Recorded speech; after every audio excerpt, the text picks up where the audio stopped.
Fred Gomez Carrasco was a notorious drug cartel boss from San Antonio. After years earning millions and running from the cops, Carrasco was serving a life sentence when he decided to break out of the Walls Unit, the oldest prison in Texas.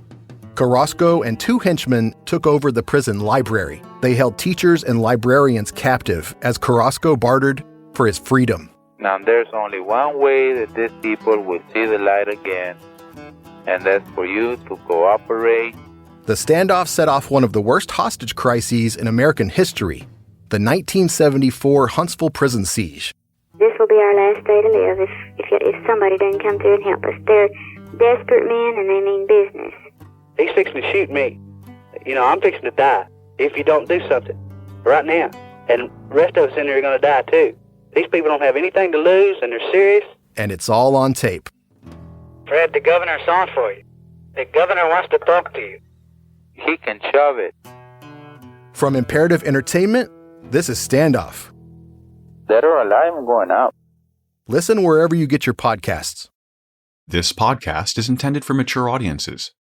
Listener discretion is advised.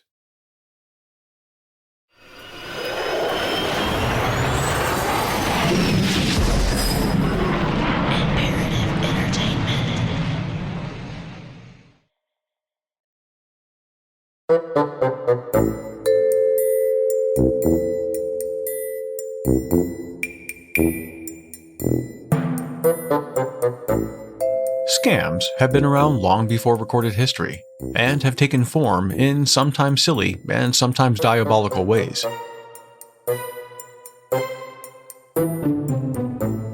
As long as there are easy targets out there, there's a scammer plotting to take advantage.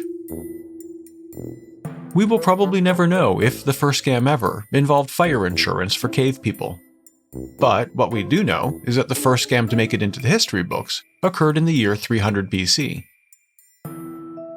According to historians, a Greek ship owner agreed to take on a large cargo of freshly harvested corn. With weather conditions out at sea being as unpredictable as they are, the sea merchant wanted to cover his assets, so he purchased an insurance policy. The way it worked was pretty straightforward, as it basically operated much like a short-term loan. Prior to setting sail, the ship owner received money to cover the value of the boat, as well as the cargo it was carrying. Once the vessel and its cargo arrived safely at its destination, the loan was returned with interest. Should the money not have been repaid, the ship and its goods would have been seized. Confident knowing that his boat and cargo were fully insured, the Greek ship owner and his crew raised anchor and headed out to open water. It may have been fair weather on the horizon, but there was something dark brewing on board. Unaware that the cargo hold was actually empty, the crew were also most likely unaware that the ship owner was trying to kill them all. His plan was to sell the corn, which he had stolen and was being stored back on land, sink the ship along with the crew before it reached its destination, and keep the insurance money. As refreshingly original as his plan was at the time, the diabolical insurance scammer apparently did not account for one important variable. His crew, understandably, did not want to die. When they discovered the sea merchant trying to sabotage the ship, and realized there was no cargo below, they started to clue in. Unable to convince the crew that it was all a misunderstanding, the Greek ship owner was chased overboard and eventually drowned. There are a lot of words in the English language for a scam. A racket, a grift, fraud, hustle, swindle, con, and let's not forget the classic, flim-flam. However, a man in Boston, Massachusetts would give us the word that has become synonymous with money-making scams. His name was Charles Ponzi, and over the course of just a few months in 1920, he was able to steal millions of dollars from hardworking people.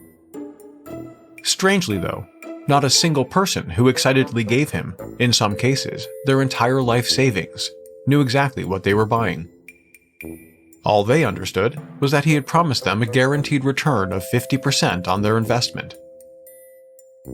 Within a few months of first pitching his scheme, Ponzi was making nearly $1 million a day.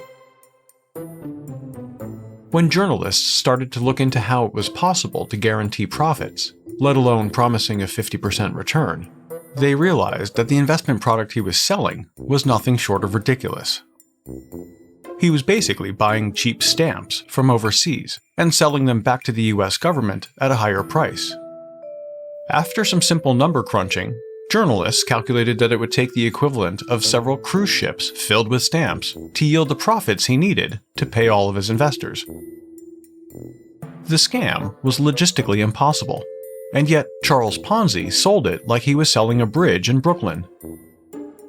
But even the fictional monorail scam from The Simpsons feels more believable than some of the schemes people have tried to pull off over the years.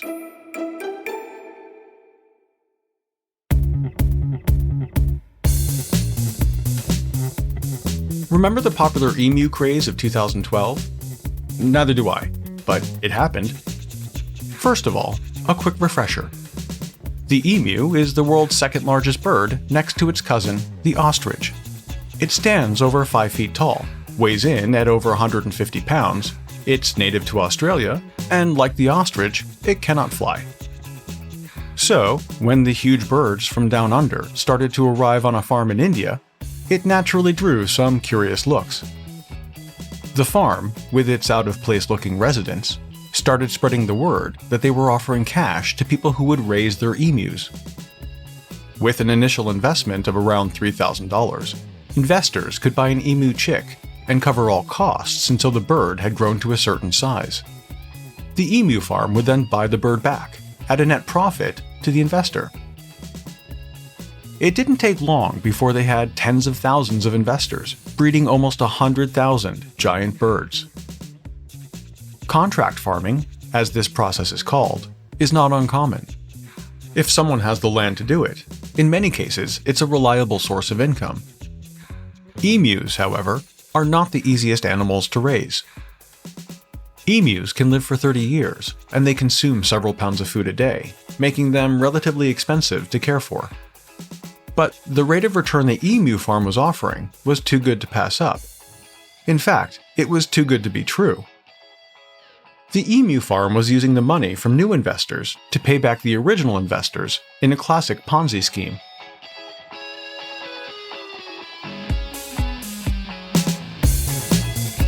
Emu companies were popping up overnight, offering people unbelievable returns on their ever-increasing initial deposits.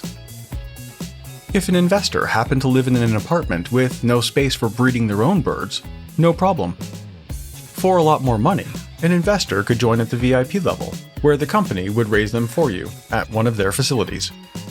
What a deal! Despite repeated warnings from the government that this was clearly a scam, emu fever wasn't going anywhere. But when investors eventually stopped receiving monthly payouts, it became clear that the emu bubble had burst. As the perpetrators of this odd scam took off running, India was left with one of the largest emu populations outside of Australia. It's estimated that the total amount lost by investors exceeded $100 million. It's amazing to think that someone was so inventive that they used a bird to steal that much money from people, even if it is the world's second largest bird. What's even more crazy is how someone used the common pigeon to scam farmers in the US and Canada out of 3 times that amount. My name is Eric Crosby. Welcome to True.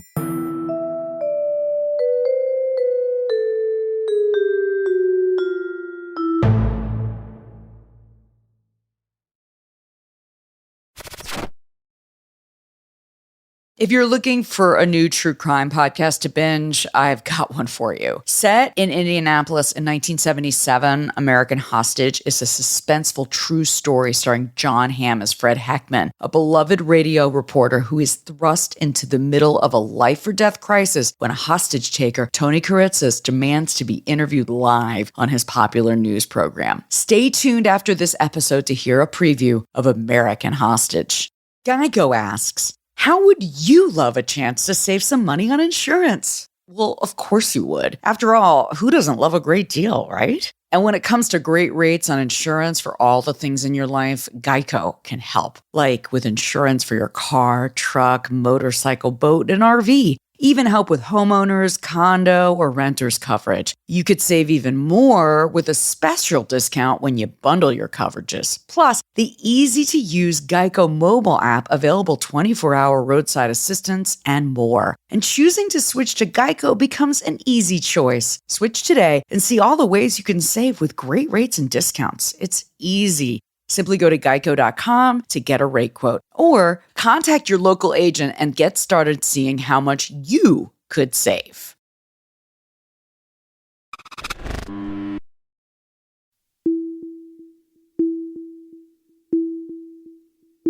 If you don't follow obscure headlines, you may have missed the story about the not-so-famous, infamous crime boss known as the Pigeon King. He figured out a way to use pigeons to steal millions of dollars from unsuspecting investors. The crime was so absurd that it took authorities years to take it seriously, and even longer to do anything about it. Arlen Galbraith owned and operated what many would consider a fringe business: pigeon breeding. We're not talking about your everyday city pigeons, though. Galbraith was breeding racing pigeons, and while it may come as a surprise, competitive pigeon racing is really big business, in its really small world. Using the bird's mysterious homing instincts, races started with pigeons released hundreds of kilometers from home, owners anxiously waiting for them to come back, or not. In 2013, it was reported that a businessman paid $400,000 for a champion pigeon.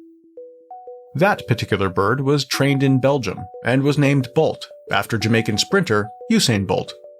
But even at his fastest, the Olympic runner would be dusted by a racing pigeon who can reach speeds of 100 miles per hour.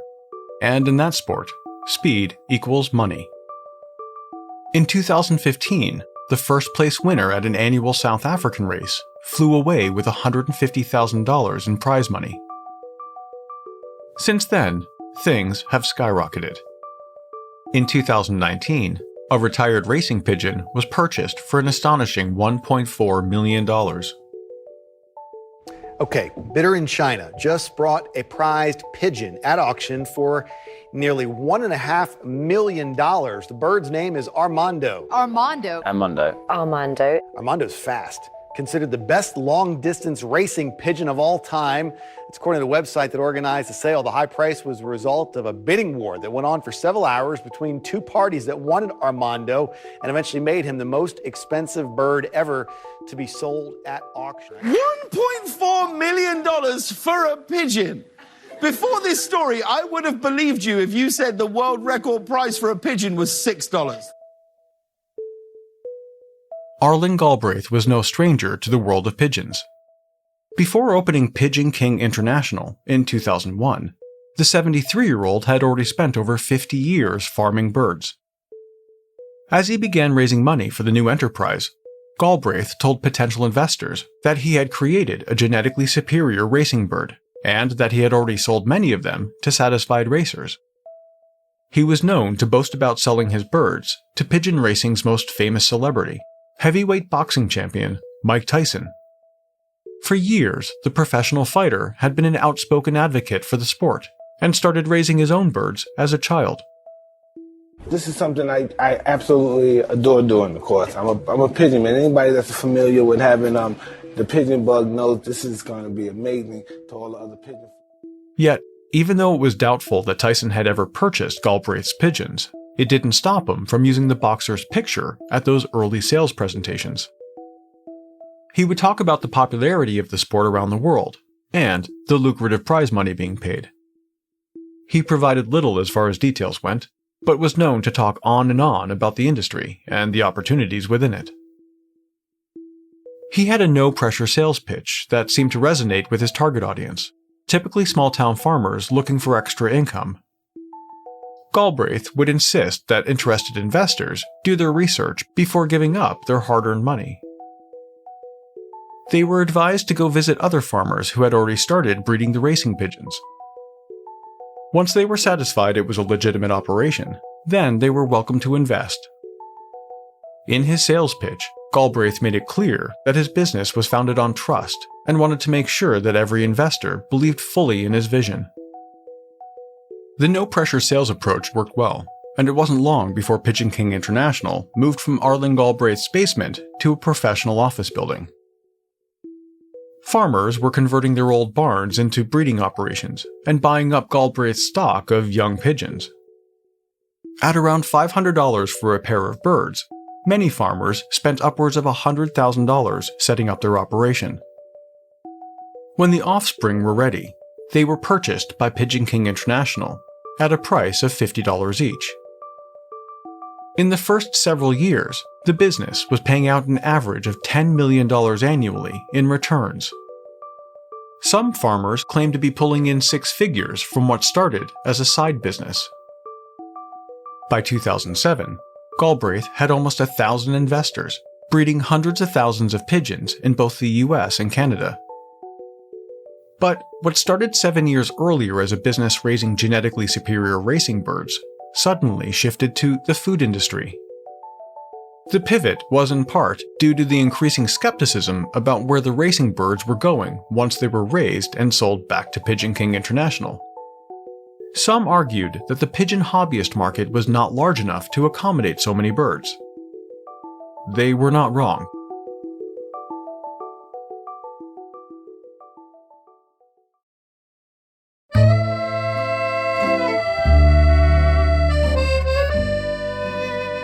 Galbraith informed investors that a factory in northern Ontario was being built to process squab, the culinary term for pigeon meat. According to the Pigeon King, the global demand for squab was massive and had remained largely untapped. His plan was to make pigeon meat as popular around the world as chicken. Unfortunately for Galbraith, that plan was never realized.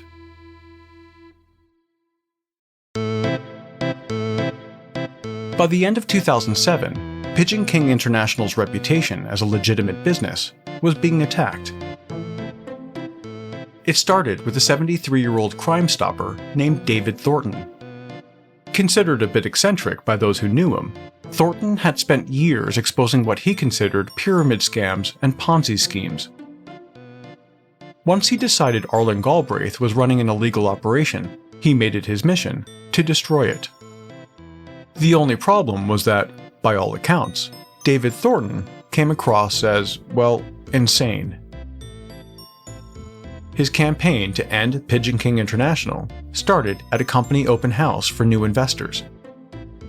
Standing on a log outside the event, he yelled at potential investors through a megaphone as they entered the building. He would telephone farmers late at night, trying to convince them that they were unwitting victims of a scam. But the warnings were often lost during the abrasive ramblings that left most farmers scared of the messenger rather than the message. According to those who spoke with him, his story of corruption was unhinged and erratic, and was often interrupted when he started uncontrollably crying. Not surprisingly, David Thornton's crusade to bring down the Pigeon King did not create much traction. But he was about to get some help. While David Thornton was screaming at investors through a megaphone, a small publication in Ontario was conducting an intense investigation of Pigeon King International. In 2007, the magazine Better Farming published a scathing 16-page article outlining why the pigeon breeding operation was nothing more than a money-making scam. The magazine had done their research, collating data from the agriculture industry, which included squab processing figures and numbers from the pigeon hobbyist community. According to the research, there was no market that could sustain the incredible number of birds Galbraith was buying and selling. The article proved what David Thornton had been trying unsuccessfully to tell people all along, that they were involved in a Ponzi scheme. While most Ponzi schemes are associated with the financial industry, the act of taking money from one investor to pay another is not relegated to just Wall Street. The fact that it was pigeons rather than cash may not make much sense, but then again, neither did Pigeon King International. Yet, by 2008, the little-known company held over $350 million in contracts with breeders across 20 states in the US, and half of the provinces in Canada. A forensic accountant would later report that if the operation had continued for another 10 years, the amount would have grown to over $3 billion.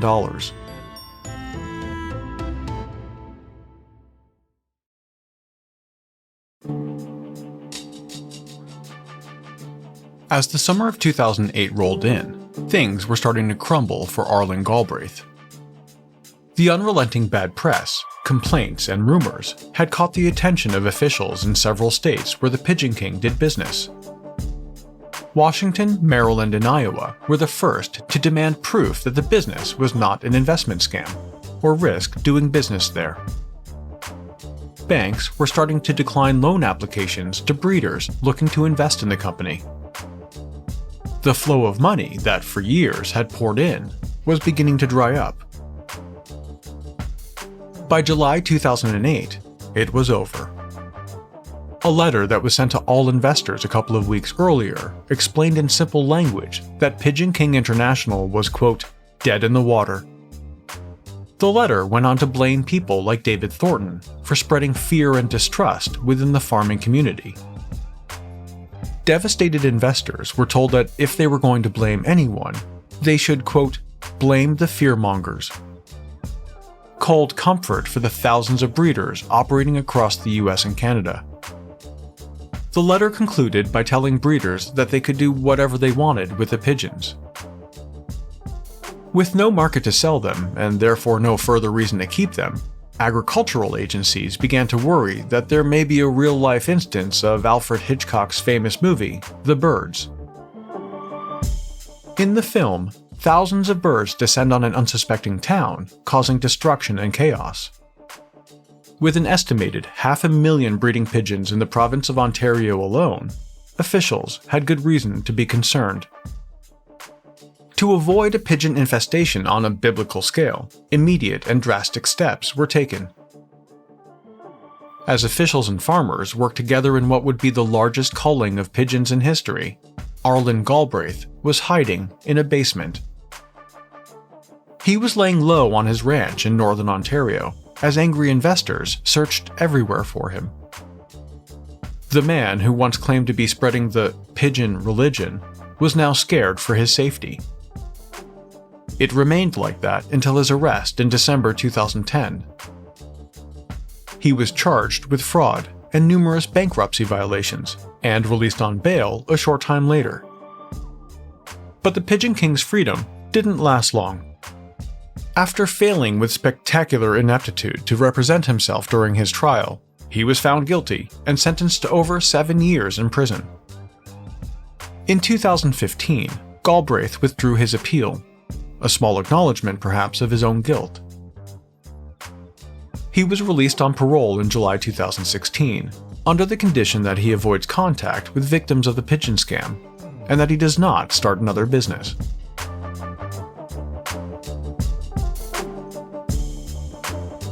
So, the next time someone offers you a 2-for-1 return on a pigeon investment, or any other investment for that matter, you might want to perform some due diligence. A return that good is probably for the birds. Well, that's quite a coup, isn't it? Anyone? Anyone? No? Anyone?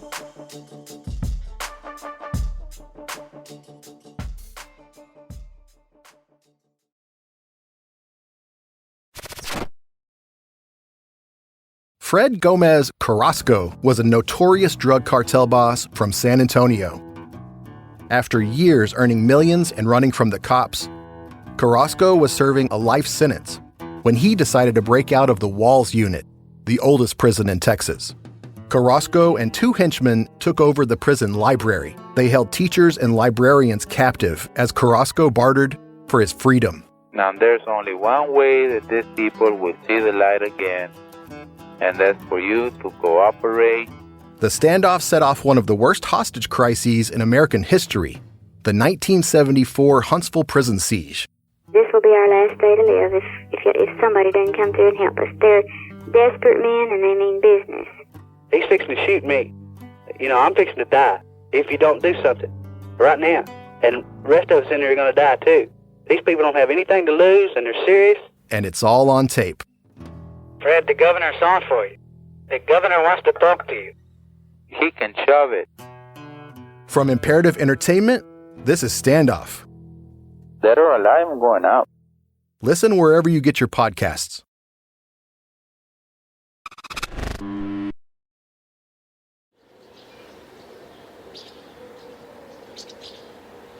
Just when you thought it couldn't get any worse for pigeons, it turns out that even the Chinese mafia uses them to make a few extra bucks.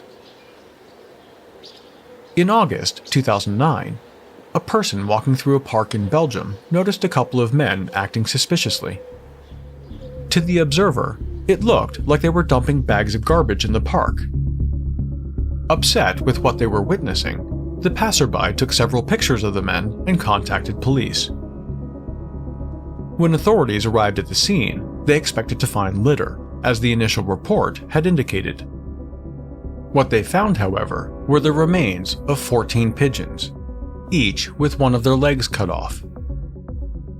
This was the exact number of racing pigeons reported stolen earlier that day from a breeding facility.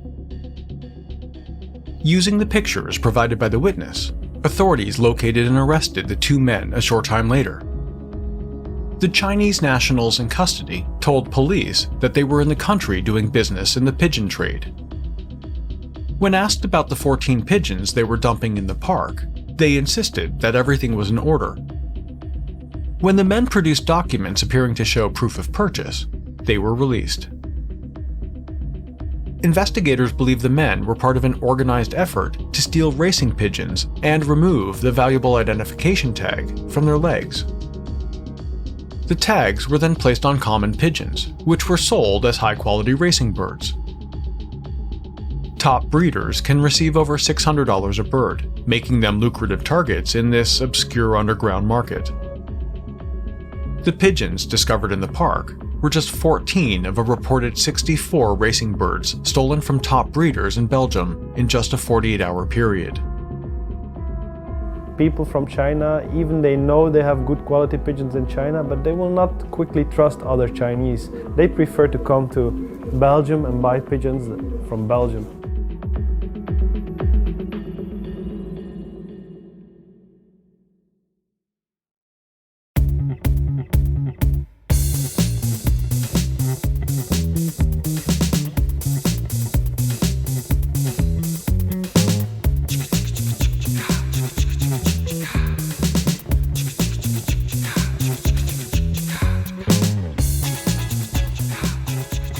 True is a production of Imperative Entertainment. This episode of True was researched and written by me. The executive producer is Jason Hoke of Imperative Entertainment. The cover art and design were created by Jenna Sullivan. True was created and produced by me. Have any comments or questions? Email us at podcasts@imperativeentertainment.com. I'll be back next week with another episode.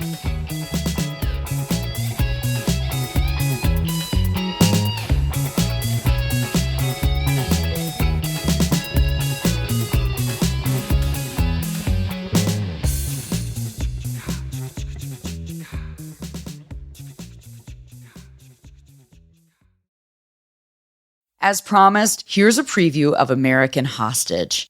And while you're listening, follow American Hostage wherever you get your podcasts, or you can binge all 8 episodes right now on Amazon Music. This podcast is based on a true story. He says he had been planning this for 4 years, according to my information here. Did he come in with a shotgun? Evidently, he made a bad real estate deal and he's going to settle it. Looks like we're going to be here quite a long time. Good afternoon, I'm Fred Heckman with WIBC. Tuesday, February 8th, 1977. For me, there are 3 tenets of journalism. 1, don't make it personal. 2, don't pick a side. And 3, don't become the story. I broke all 3 of those in the span of a single phone call. Hello, WIBC. This is really Fred Heckman. Yes. We got something developing downtown. Something developed? You're gonna help me straighten this out for me, Mr. Heckman? You want an interview? Yes. The WIBC News Division speaking directly to the hostage taker is a disaster. What they're doing right now is character assassination. He doesn't trust the system. He's a psychopath. He needs an outlet. You can't go down. He does have a background in explosives. Anything you say, anything you do, will get this guy's head blown off. Every hour that goes by, the hostage becomes less of a person, less of a human. Do you have a wife and family, Fred? I sure do, Tony. Let's say somebody said, we're gonna take your car, we're gonna take your house, we're gonna take your wife, we're gonna take your children. Would you be ready to kill Heckman? Well, Would you be ready to kill Heckman? I'd be awfully mad, sir. American Hostage is an Amazon original and criminal content production starring John Hamm. Follow American Hostage wherever you get your podcasts, or you can binge all 8 episodes right now on Amazon Music and Wondery Plus. Fred Gomez Carrasco was a notorious drug cartel boss from San Antonio. After years earning millions and running from the cops, Carrasco was serving a life sentence when he decided to break out of the Walls Unit, the oldest prison in Texas. Carrasco and 2 henchmen took over the prison library. They held teachers and librarians captive as Carrasco bartered for his freedom. Now there's only one way that these people will see the light again, and that's for you to cooperate. The standoff set off one of the worst hostage crises in American history, the 1974 Huntsville prison siege. This will be our last day to live if somebody doesn't come through and help us. They're desperate men and they mean business. He's fixing to shoot me. I'm fixing to die if you don't do something right now. And the rest of us in here are going to die too. These people don't have anything to lose and they're serious. And it's all on tape. Fred, the governor's on for you. The governor wants to talk to you. He can shove it. From Imperative Entertainment, this is Standoff. Dead or alive, I'm going out. Listen wherever you get your podcasts.